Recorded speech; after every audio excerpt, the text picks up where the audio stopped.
एक गांव का नाम था पिपलिया, जहां छोटे छोटे कच्चे मकानों के बीच एक गरीब परिवार रहता था। उस परिवार का एकमात्र बेटा अर्जुन था, जिसे बचपन से ही पढ़ाई का बहुत शौक था। लेकिन उसकी आर्थिक स्थिति इतनी कमजोर थी कि उसे किताबें खरीदना भी मुश्किल था। उसके पिता रामलाल खेतों में मजदूरी करते थे और उसकी मां गंगा दूसरों के घरों में काम करके 2 वक्त की रोटी का इंतजाम करती थी। अर्जुन जब 5वीं कक्षा में था, तब उसने अपने गांव के छोटे से सरकारी स्कूल में टॉप किया।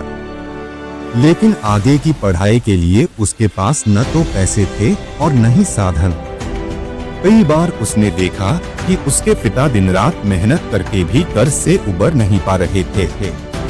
एक दिन उसने ठान लिया कि मैं अपनी मेहनत से इस हालात को बदलूंगा। उसने दिन में स्कूल जाना और शाम को चाय की दुकान पर काम करना शुरू कर दिया। वह ग्राहकों को चाय देते हुए उनकी बातों को ध्यान से सुनता और सीखने की कोशिश करता था। जब दुकान बंद हो जाती थी तो वह स्ट्रीट लाइट के नीचे बैठकर पढ़ाई करता था। गांव के लोग उसे ताने मारते थे, लेकिन उसकी मां उसे हमेशा हौसला देती थी।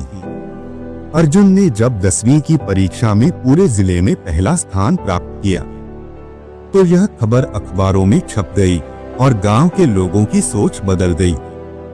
जो लोग कभी उसे ताने मारते थे, आज वही लोग उसे प्रेरणा मानने लगे।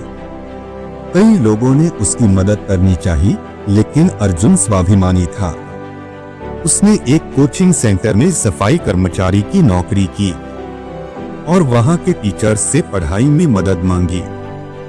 धीरे धीरे उसने प्रतियोगी परीक्षाओं की तैयारी शुरू कर दी और जब पहली बार उसने IIT की प्रवेश परीक्षा दी तो वह असफल हो गया।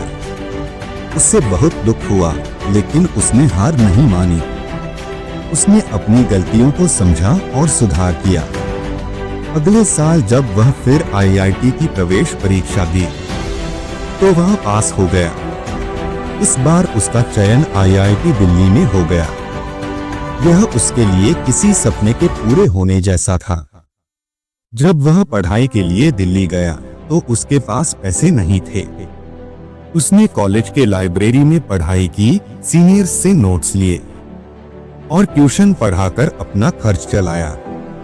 4 साल की कठिन मेहनत के बाद उसने सॉफ्टवेयर इंजीनियर की डिग्री हासिल की। अर्जुन ने अपनी डिग्री पूरी करने के बाद कई कंपनियों में नौकरी के लिए आवेदन किया। उसे अमेरिका की एक बड़ी IT कंपनी में जॉब ऑफर मिला।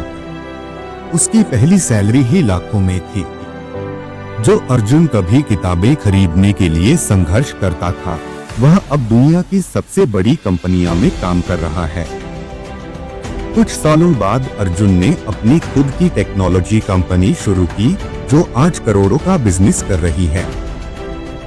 उसने अपने गांव में एक स्कूल और लाइब्रेरी भी बनवाई, ताकि कोई और बच्चा संसाधनों की कमी के कारण अपने सपनों से वंचित न रह सके।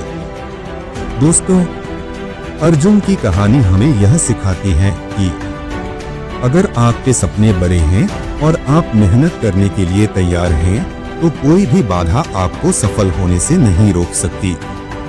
हालात चाहे कितनी भी मुश्किल क्यों न हो, हिम्मत और मेहनत से हर मुश्किल को पार किया जा सकता है।